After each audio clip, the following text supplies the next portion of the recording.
A very good evening to you. Welcome to the Monday night edition of the show. Promises to be exciting. As always, I'm Yemi Adebayo. Well, as usual, there's a lot to talk about in your fast-paced world of sports. Tonight will not be any different. Tonight, we'll be looking at things happening on the domestic scene. By the way, in the English Premier League, a game has been concluded. Right about now, another one has just started. Let me just quickly tell you that Burnley were able to defeat Wolverhampton Wanderers 2-1. We'll talk extensively about that later on the show. Chelsea and West Ham are currently slugging it out in the English Premier League. A lot of history between the current manager of Chelsea and West Ham. We'll talk about that. He was their former player. His uncle and father were coaches at that club. We'll talk about it as we move on the show. Let me give you a quick rundown of some of the things you're likely going to see on the show tonight. We'll talk about the African Senior Judo Championship on the show. We'll talk about the para table tennis on the show as well. Then, of course, we'll focus on our teams in CAF club competitions. Rivers United all the way in South Africa. We'll talk about them on the show. And, of course, Aba Elephants, talking about Eimba out there in Sudan. So we'll talk about them. They'll be up against El Merrick. So that's the outlook of the show today. Okay, I left a big one out. Cristiano Ronaldo just won an award. So what's the award about? We'll also let you know about that later on the show. Okay, so let me quickly introduce my partner. Tonight is going to be with me till the very end, and hopefully someone else will join us as we move along on the show. I have the pleasure of introducing Onyebuchi Nwachukwu, Deputy Editor of Sporting Life Newspapers, which is good to have you with me on a night like this. Always a delight, Yemi. All right. Let me just quickly ask you what got your attention over the weekend. Is there anything of note that got your attention, either on the domestic scene or on the foreign scene? Yeah, I mean, on the domestic scene, our judoka went to the senior championship in Madagascar and against all odds won a bronze. And the important thing is that she's, getting closer to Tokyo 2021 Olympic Games.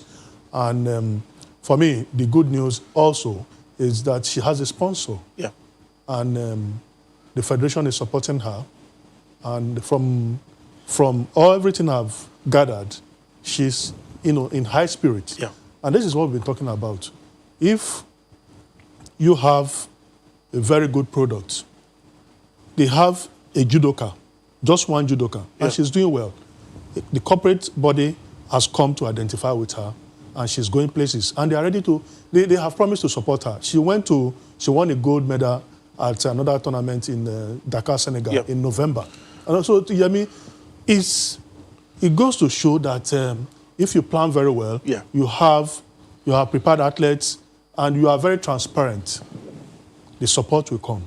And this is a typical example. So I'm very happy for this young woman, and they're doing us proud. And I hope she gets all the support she needs to get to the Olympic Games. Incidentally, that's our first point of call tonight on the show. You read the script well. I didn't know you were going to go there, but so that's it. African Senior Judo Championship. Onyebuchi Nwachukwu just referred to Ekuta, and she's the lady making us proud, doing us proud all the way in Antananarivo in Madagascar, going on to win bronze in the women's 63 kilogram category. So that's it. I agree with you, Onyebuchi, that I mean it's something to be happy about, and hopefully we get to see more of this. Yeah, I mean, if she continues this way, she's likely going to get more points. Already she has about 350 IGF World Ranking points. Yeah. And the next tournament, if she's able to sustain the momentum and at least win more medals and more points, then she could be home and dry. Like we said here, this is a talent that should not be left in the lodge. Yeah. She needs a lot of support. The federation is doing well. Yeah. This last tournament in Madagascar is an internationally rated tournament. And if we have more of our athletes attending these tournaments, then it could inspire other athletes. Sure. What she's doing is very good. other judokas will begin to, when she comes back to the country, the exposure she has gathered will rub off on other judokas. Even the coaches will begin to, get a lot of things done for her. Yep. Then the sky could be the limit. So we want more of our sports. I don't want to call them lesser sports because every sport is important. Yeah. Whether judoka, you saw what cricket is doing. The last time it was handball, they organized their league. If every sport will have activities, then we have a lot of things to talk about, to write as sports journalists. Then the corporate bodies will begin to identify with them, knowing fully well that these people are serious-minded as people and associations. All right, so that's it. I hope she'll, continue to be on the rise. Talking about judo, and very happy. I like the way what you said. We're having something to talk about. Talking about our athletes. All right, let me bring into the discussion our man right there in London, Austin Okon-Akpan. Austin, it's good to have you join us as always. We appreciate having you. Let's allow you dive in straight away. You listen to how we started the show, talking judo on the show tonight, and it gladdens my heart to see an athlete on the rise and hopefully get to make impact on the world stage. What's a greetings, Yemi, to you and our viewers. Always a delight to be on the show. Beautiful story coming out of judo in Nigeria. This is one sport that we don't really talk about, but I remember last week on this show, we talked about taekwondo and karate to be precise. And then we said that if we give attention to combat sports, we have what it takes to actually turn the world. Chika Chukwumerije did it in 2008. We were supposed to consolidate on that. We didn't. So for judo and Ikuta, what she did in Madagascar, it's a testament once again that this country is so blessed. Nigeria is so blessed with talent. It's just administration and to an extent leadership that is just, not making us shine the way we should. Fantastic display. Someone would say it's bronze. No, it's beyond bronze. It's taking us closer towards qualifying for at the Olympics. And when you get to the Olympics, again, it's not about the medals. It's about experience, valuable experience. But what has this done for us? It has exposed to us that there are talents. We have fantastic judokas. What they're lacking is attention. They're lacking competition. There's poor welfare. So we need to fix that, and then these talents, their talents will be manifested. So I love this story. She will go on to motivate her colleagues. She will go on to remind the federation that there's still a lot of work to be done. This is so good because if she qualifies for the Olympics, it will be good experience in the bag, and it will be another testament to the fact that we have those talents out there. We just need to do what we need to do to keep discovering and nurturing talent. Fantastic. All right. So I love the way you headed it there, to keep discovering and nurturing talents. That's the job of the administrators, basically. That's their job, to keep discovering these talents. Let me stay with you, Austin, and talk about something that we talk about a lot on this show. Let's go and talk about para table tennis. That's our next sport of call on the show. There was a time we had you on the show and we talked about some of the guys who already qualified for the Tokyo Paralympics, but get an opportunity to test their might on the domestic scene. We're talking of 6 of them.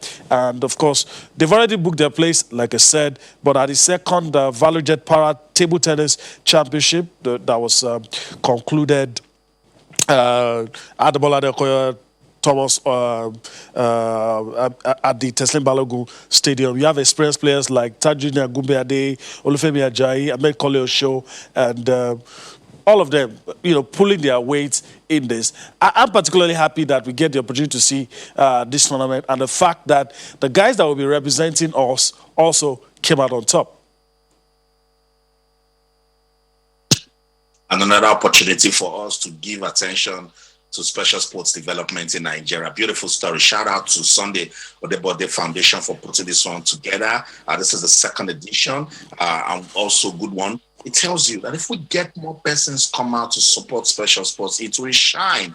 Because these guys, they tell us a beautiful story. They inspire, they motivate. Just look at them, confined to wheelchairs, yet unstoppable. I love special sports so much because each time I cover it, I have this inspiration going back home, looking back at those guys and saying, look, they are telling a beautiful story. I also love that this year it was competitive. Our top Paralympians had to wait till the final day to actually win medals. So it means they were pushed. It means the competition is getting competitive.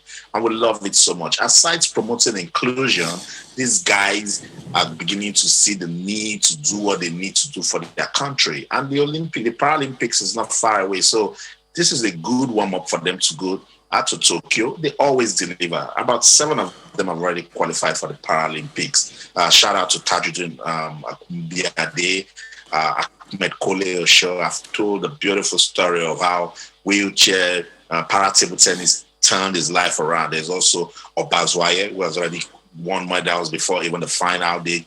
Which time I talk to these guys here, I love it. There's just something about their presence. There's just something about them saying to life that I can't quit. If I'm down, I need to get back up. And sports has given them that ability. When you feel the power of sports, everything gets turned around. And that's the story of these guys right there. So I love this one. I love the fact that the sponsor is not just giving attention to para table tennis. They love para sports. And it's a call to private organizations, individuals, that we can actually support para sports in Nigeria and keep shining. Okay. Let me just quickly come to you. Aside everything Austin has said, you always feel there could be more that we could do, but I'm also happy. You're looking at Nigeria's participation at the Tokyo Paralympics. You're looking at the guys who have already qualified and they're already doing well in this world. But then again, you become an Oliver Twist and think we could get more, even though credit must go to the brains behind this competition. But then again, we could always do it more. Yeah, I agree with you. I mean, these athletes are special people. Yeah. And the six athletes that have already booked their places at the next Olympics also confirmed their class. Yeah. They showed that that fact that they got there was not a fluke. Sure. With the way they simply decimated their opponents, especially Tajuddin Agubiade and Alabi, who did not lose any game. They beat all their opponents. So I think we should do more, Yemi, because they have consistently done us proud. And from a situation of nothing, they have gone to international events. They attend the Commonwealth Games, they attend the Olympic Games, the Paralympic Games rather, and they win medals. So you can imagine they never let us down. You can imagine if we give them more, what they will be able to achieve. They will just be a stroll in the park. Because at the Commonwealth Games, I interviewed some of them, and they were complaining in Australia that in comparison to their contemporaries from other countries, the kind of wheelchairs that they use, the kind of incentives, the kind of equipment, the money they get, the training facilities that is at their disposal. It pales into significance if you compare it to what our Paralympians train with. I mean, they are virtually on their own. Even in terms of the, I've forgotten the name we call it now, the support, is the personnel that goes around with them, helps with their bags, help with their wheelchair, and some of those things. And those things are very important. They are essentials too. Very, very important. So I think the sports ministry, the federation, and even the government should do a lot for these athletes. If they have done so much, they deserve to get much more than getting. Just to buttress your point, I personally experienced, I think in 2015, personally experienced something like that. Went for a competition and compared our own. In that case, it was basketball, but compared our own and other countries, especially South Africa. I was looking at it was a golfing class, equipment and everything. Sometimes but yet, rickety and but yet our athletes still get to do well. But, of course, with the right equipment, right scenario, we will tend to do better. Let's just listen to some of those stakeholders, some of those guys who are behind all of this. Let's listen to them. Listen to what they have to say. We're back for more. We're supposed to write. Just a good thing. I'm not just saying most of the players, all the players, in fact, they were very happy. Even the able players, they could not. I don't think they've ever organized such a tournament now, But for the para to have organized this kind of a tournament, kudos to the NTTF. The para players are the first team in Nigerian contests that qualify for both Paralympic or Olympic proper. The first team, 7 of them qualified, 6 qualified as a player, as an automatic qualified. They are 1 alternate player. So we are expecting 7 of them to be at the Paralympic in Tokyo. Anytime from next year, we are still thinking of taking them out for another tournament, a championship that we keep them up for the Olympics. But I can assure you, 3-4 of them are Olympic champion before, so they know what it takes to qualify for such an event. This year is a large turn-up despite the pandemic. The players put in their best. Everybody looking towards the second edition. And the Paralympics athletes are also in camp. They are participating in the championship. Yeah, there is challenges between the Paralympians and the people that has not qualified. They both put in their best. Para table tennis, we have abundant talent in Nigeria, and now the new dawn that has come, the value jet, has made players to improve. Every year, everybody is looking up to participate in the value jet para table tennis open.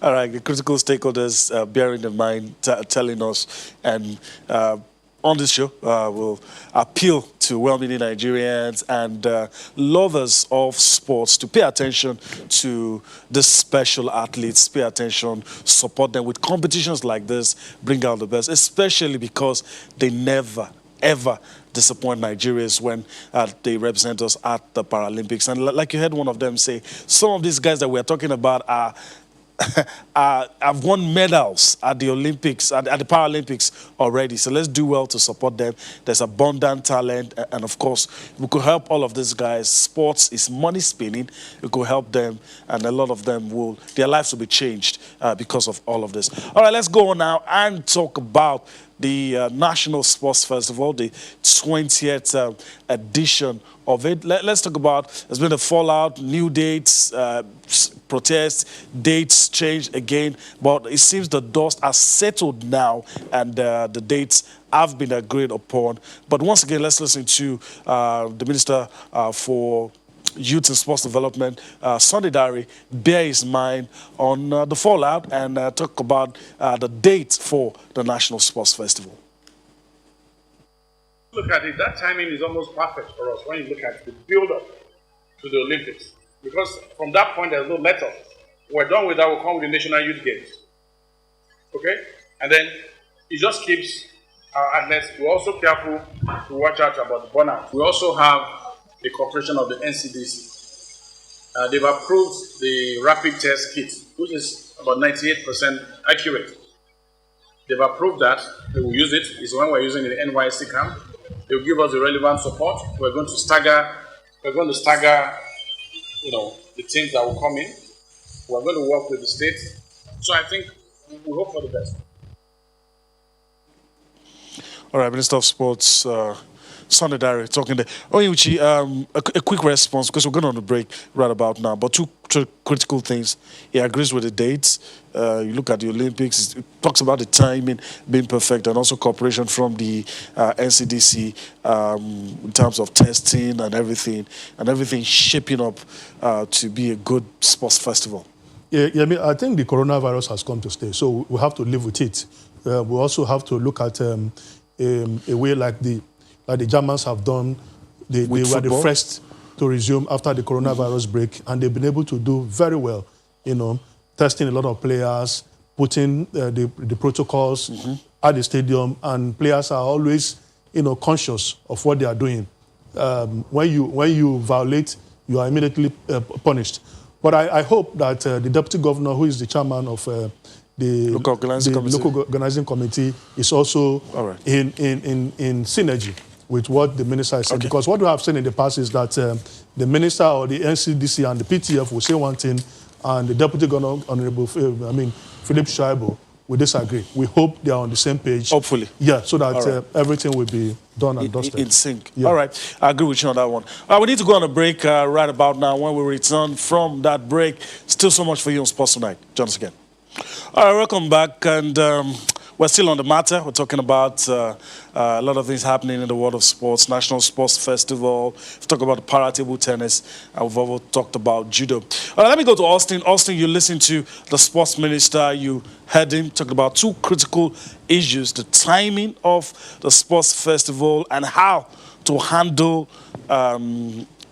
COVID, what to do to ensure that there's not a spread, because a competition of this magnitude, there's always that challenge of it becoming a super spreader. But of course, he's talked about all the things that will be done. What do you make of all of the things he said quickly before we go on and talk about football? Very important points raised by the minister, Yemi. So it's important for us to always consider COVID. When you made a vital point, it looks like it's not going anywhere, and so everybody needs to come together to see ways that we can, beat this virus. The show must go on, and so the National Sports Festival must happen. It has suffered a lot of setbacks, and it's going to be a shame if, when we eventually do it, we don't get it right. So he needed to, put some clarifications out there that they're working with the states, which is very, very important. You mentioned testing. I really do hope that we test people, because that's the only way we can control, this virus when they eventually get the games going. As for the dates, I have a lot of doubts, because he mentioned, that's the minister, mentioned that it will get athletes ready for the Olympics. No, that's what some athletes will consider. They'll consider conditioning. And we know with sports where anything can happen. Some will go to that National Sports Festival and even pick injuries. So it's a bit risky, but the show must go on. And so we must have the National Sports Festival. So it's just for the coaches and the athletes to do risk analysis and see if they can actually, if they will be fine, particularly for those that have qualified for the Olympics. But then again, I just hope that this doesn't give us a drab National Sports Festival, because we know how much Edu wanted to give us a good event. So I'm all on ready for the National Sports Festival. Right. Let it just let's do it and let it just go. Okay, all right. Let's do it. Let it just go, but let's do it well. Hopefully, we get to do it well. But I'll stay with you, Austin. English Premier League results. Let's quickly flash that on the screen. I'll get Austin's thoughts. One game already concluded. Chelsea playing now. Of course, I told you earlier, Burnley defeated Wolverhampton Wanderers 2-1. Chelsea have scored a goal now against West Ham. I talked about the history between Frank Lampard and West Ham. I mean, the fans keep booing him every time he shows up. But this one is at Stamford Bridge. Anyway, all right, Austin, your take on this as we move on the show. Burnley Wolves and Chelsea West Ham. I know that you're trying to take a sneak peek at what Chelsea is doing. I can see that already. But your thoughts? And then it makes up for the analysis. Let me begin with the game between Chelsea and West Ham. Important game for Frank Lampard, as you mentioned. They got the lead, vital lead in the 10th minute by Thiago through Thiago Silva's goal and Mason Mount with an assist. Chelsea wins. This is going to be good momentum for them. So let's see if they can go on to win that one. Because the last time I was on, I think it was Sports this morning, and I was just there running over that Chelsea is going to have a good one against Wolves. And then they were stunned. And look at me also thinking that Wolves can do something against Burnley, and Wolves has been stunned. Isn't that just crazy, our world of sports? And that's football for you. I keep saying it, at the moment you think that you know where these things will go, they just, stun you. So important win for Burnley also. Let's see if Chelsea can, keep this against West Ham. This is a derby in some sort, so it's kind of tricky, and I'm sure Frank Lampard knows it. West Ham, they're a team that can, stun anybody on their good day, and I'm sure they're going to keep pushing. The game is still young. It's just 24th minutes played already, and it's Chelsea 1, West Ham 0. All right, thank you for wrapping that up quickly. Onyebuchi, let me come to you. We're about to go on the continent and talk about CAF club competitions, but I want you to chip in your thoughts Burnley defeating Wolverhampton Wanderers, a team that usually beat the top sides, lost against Burnley, who seem to be struggling, and Chelsea, West Ham. West Ham usually problematic for Chelsea, but they are ahead in the game. Yeah, it's still early. And I mean, Chelsea have not done well in the past 2 games, and they need this game very, very well, desperately to be, to climb up the ladder. Close the gap between so them. it's a lot for the 2 teams, West Ham and Chelsea. West Ham, David Moyes have been on and off, but he has been raking in some points here and there. So let's see how it goes. Like you said, a lot of history. West Ham used to be called the Academy of the Premier League. A lot of players came through the ranks and went to bigger clubs like Frank Lampard. Yeah. So let's see how it pans out for him. It's too early, so anything can still happen in the game. All right. So that's it. Anything can still happen in the game, but trust us, if anything happens, we'll let you know the moment it does. We'll try to be your eyes at Stamford Bridge and let you know whatever is happening, because you're tuned into us, and I think it's only fitting that we cover every ground all for you. Let's come now and talk about what's happening on the continent, in which I want to get your take on our 2 teams, but I'm going to start with the CAF Champions League. Let's start with Ayimba. I don't know why everybody always, there's a lot of weight on Ayimba's shoulders. Anybody, just across the board. Once Ayimba qualifies, somebody says, okay, if every other person crashes out, if every other team crashes out, you trust Ayimba to get it done. But look, this is going to be in Sudan against Al Merrek. We hear that they've arrived, they traveled yesterday, have arrived. This is a team that I know you're close to, and I just want to get your thoughts ahead of the game on Wednesday. Yeah, the weight on Ayimba is expected. I mean, it's quite enormous. They have won the tournament twice, back-to-back in 2023 and 2004. And they have been consistent down the years. Getting to the semi-final. They are always getting to the group stages. And maybe they have not been able to enact that same form that helped them win the tournament twice. But it's a team that has pedigree. And the management always recruits. And still were respected on the continent. Very respected, and I mean, very, very highly ranked. Every year, I mean, every period that the rankings are released, they're always in the top 10 or top 20 big teams on the continent. So I hope that the players that they have recruited know the enormity of the weight on them, because we need a team to get to the group stage so that we can still retain the normal slots we used to have. I mean, 2 for the CAF Champions League and 2 for the Confederations Cup. But the good thing, Yemi, is that their traveling arrangement was quite tidy. A team that is going to play on Wednesday, they left on Sunday, and they're already in Sudan. So that gives them enough time to acclimatize, rest, and prepare for the game. They can have about 2 or 3 training sessions before the game. So this is good. What is left is for the coaches to devise a strategy, to win the game, or at least get a draw.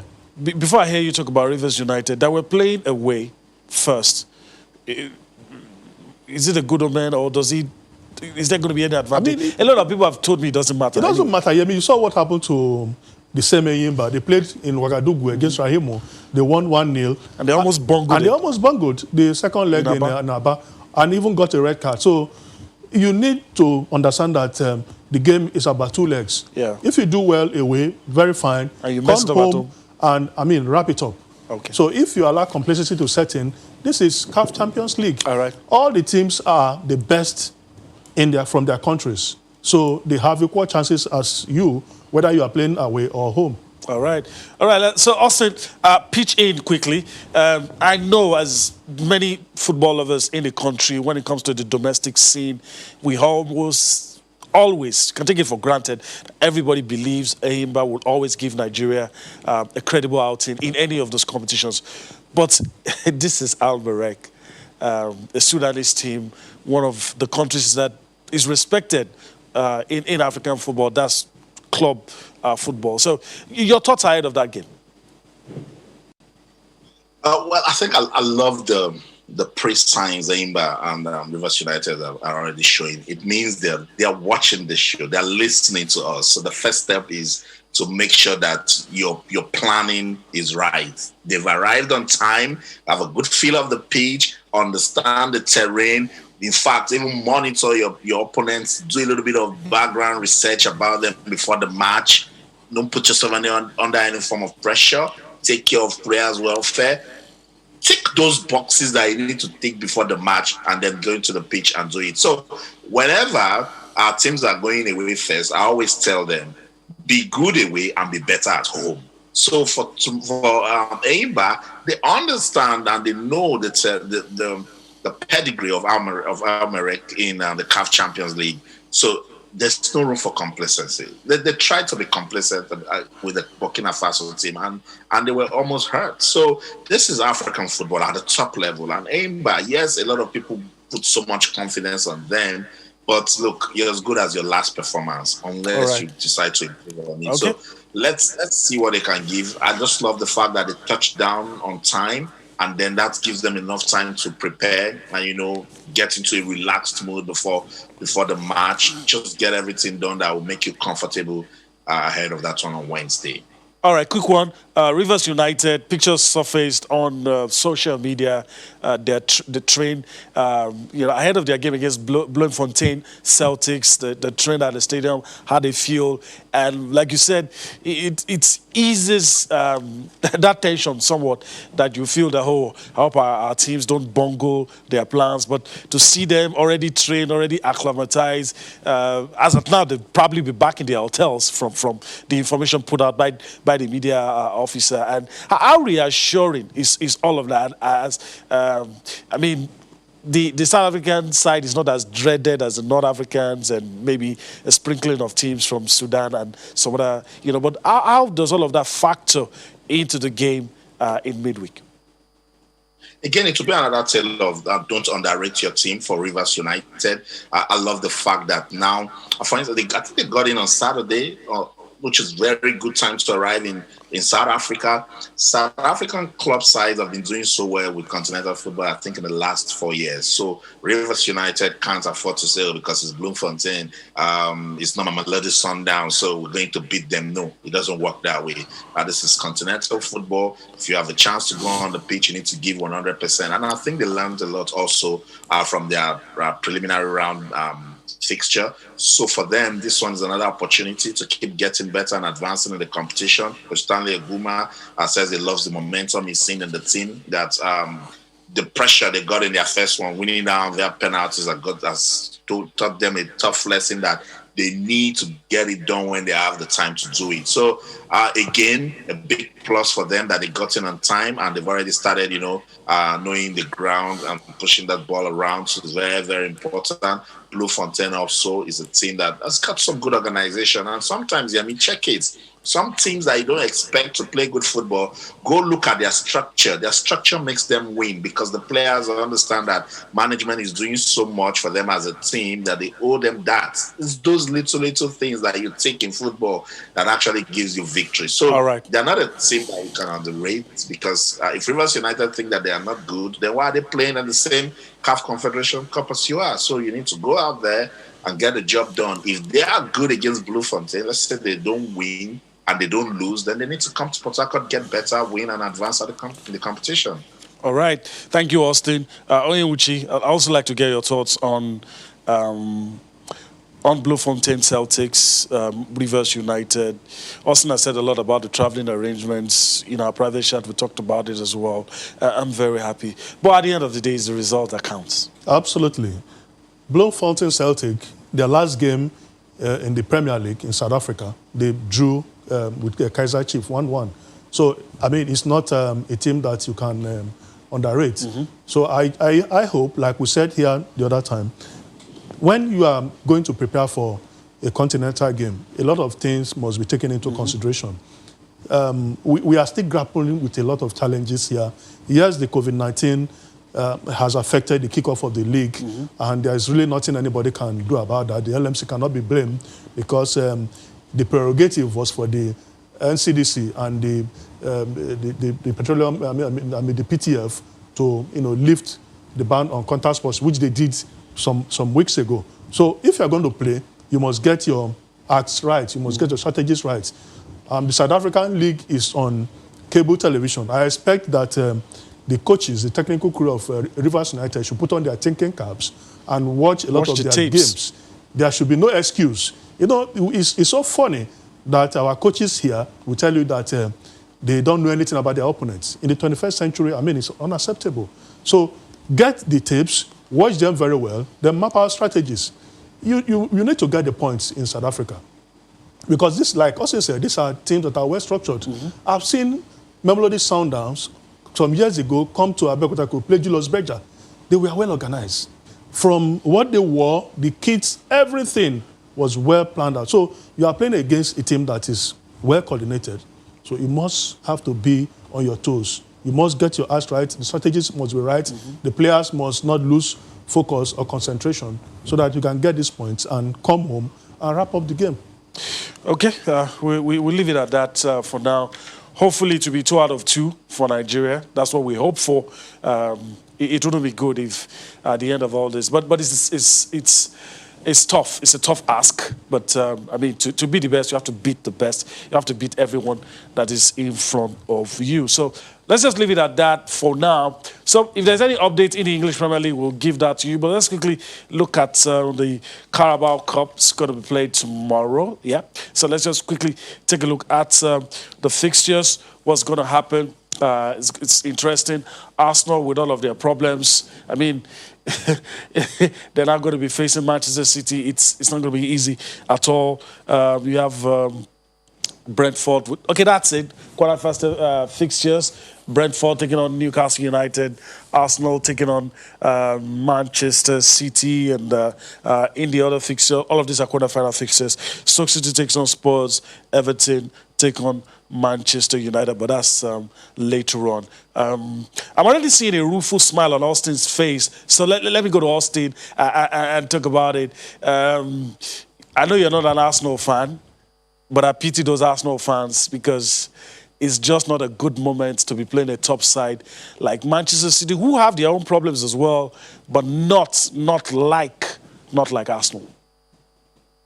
Not like Arsenal, but then again, I'm sure the Manchester City body will be wondering what is the problem. If you go by their Premier League form, Arsenal would say to themselves, let's use these people to pick ourselves back up. But it's been a very, very tight season for Arsenal. And no one seems to understand where the problem is coming from. You know, I was speaking with some Arsenal fans in the UK here, and they're saying that they don't even know if it's to tell Mikel Arteta to step aside. Is this something to do with the mentality of the players? And you would think that the Carabao Cup should be a fixture that you can use to, bounce back. And then they're giving you Manchester City, which makes it very tough again for the Gunners. I don't know where this one is going to swing, but Arsenal this season, let's check it against Manchester United. I think they were a bit decent. They won that one.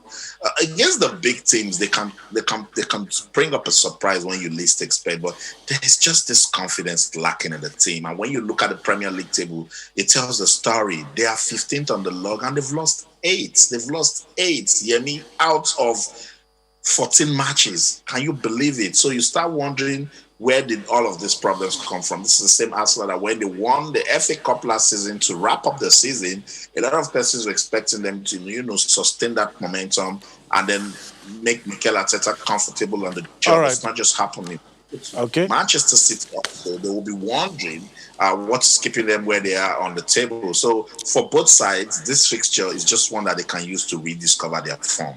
All right. Okay, since you talk about Mikel Arteta, let's just listen to Mikel Arteta as we prepare to wrap things up on the show. Let's listen to Mikel Arteta, who seems not to understand the problems as well. So just listen to the Arsenal manager come back to wrap up the show.